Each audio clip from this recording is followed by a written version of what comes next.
Scott just made the point. Jefferson used to be a lot more secure, not just.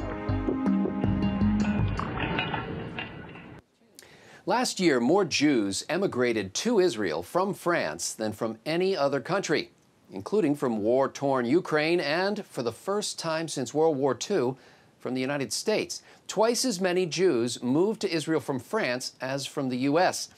Are they just giving the anti-Semitic Muslim terrorists what they want? I'm PJTV's Scott Ott, joined now by Stephen Green and Stephen Kruiser, sitting in for Bill Whittle, who's on assignment. Men, sources say that Israel is on pace to receive as many as 10,000 Jews from France this year, after 2014's record-breaking immigration of about 6,000 or 7,000. Now, while most people in the U.S. became aware of the threat in recent days, Jews in France have felt the heat of Islamist anti-Semitism for several years now. Israeli Prime Minister Benjamin Bibi Netanyahu extended a welcome to French Jews on his visit this week to Paris for the Je suis Charlie march. But that angered some in France and in Israel. Now, Stephen Kruiser, last summer, Newsweek put the Jewish exodus from Europe on its cover. With the rise of militant Islam in countries like France, where Muslims now comprise some 10% of the population, are we seeing a rerun of 1930s Germany? And should the Jews run for their lives? Somewhat of a rerun, yes. And the scarier thing now is that the Jews are being cast as aggressors, too. They're being, we've got this, everyone in Israel is portrayed as, occupiers of a free Palestine, which then translates into problems for Jews all over the world right now. And then the other galling aspect to this is that the reason this is happening is because the radical Islamists are allowed to run haywire, all under the guise of, well, we don't want to upset them because that might cause a rise in Islamophobia. Everybody's so worried about Islamophobia, and nothing bad ever seems to happen to them, and then everyone the Islamists hate, bad things seem to happen to them still. So it's an entire planet gripped in denial. Not planet, the world leadership gripped in denial. I think there are a lot of regular folks like us who understand what's going on and understand that this is a very dangerous, scary time in America. I mean, I would suggest that everyone go read Mark Stein's America Alone. It's about a 7 or 8 year old book now, but it kind of gives you the idea that all of this was going to happen in Europe because of their immigration policies with the radical Islamists. So yes, it's a scary time for Jews all over the world, and the fact that so many world leaders play into this, okay, we don't want to cause any Islamophobia, and they only give tacit approval to the Jewish state still, they really feed into this awfully violent narrative that's just getting worse by the day.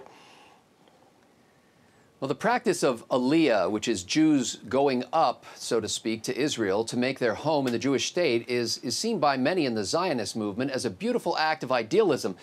But the Israeli newspaper Haaretz quotes a recent French immigrant who's upset with her new prime minister's Aliyah invitation to her old French neighbors. Here's the quote. "I always refuse to be afraid, and I refuse to say that we should leave out of fear. Bibi has no right to say that French Jews should leave France." That's Rebecca, a 31-year-old French woman, just got there a month ago. And a man who runs a French expatriate group agrees with her. He says it is dangerous because it lets the enemy understand that with violence, they can push the Jews out. With violence, they can reach their goal. Now, Stephen Green, if you had Jewish relatives in France, would you tell them that they had a duty to stay? No. After getting kicked out of their homes by the Romans almost 2,000 years ago, the Jews did not have a national home to call their own. They were given rentals in parts of Europe. They were allowed certain areas where they could be, and oftentimes they were chased out. We got our large Jewish population in this country in no small part because when the Russian Empire took over Poland's Pale of Settlement, the Pale of Settlement being the area where Jews were allowed to live, the Russians came in and started chasing the Jews off of their farms, off of their lands where the Poles and Lithuanians had let them live peacefully for centuries. So they didn't have a home. They had areas where they were sort of allowed to stay for a while. Well, here is this place called Israel, that since 1946-48 has been a country again for the first time in 2,000 years. That is a national home. It is guarded by the Israeli Defense Force. It is the one place in the world, other than the United States, where Jews can be safe being Jews. It is so vital to have that, and it is so vital, I don't care what these recent arrivals say about it, it is so vital for those doors to remain open to Jews from anywhere in the world who want to go home. Well, on May 13, 1939, a German ship christened the St. Louis sailed from Hamburg for Havana, Cuba, with 938 passengers aboard, mostly Jews. Before it even left, the Cuban government said it would not allow most of the passengers to disembark. Leaving Cuba almost full, the St. Louis sailed within sight of Miami. And some passengers wired the President of the United States, asking him to intervene and to lift the immigration quotas that prevented them from landing on U.S. soil. President Franklin Roosevelt did not reply.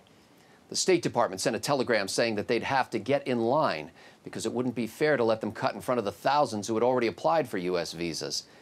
Millions of Americans read and heard of the plight of the Jewish refugees and sympathized with them.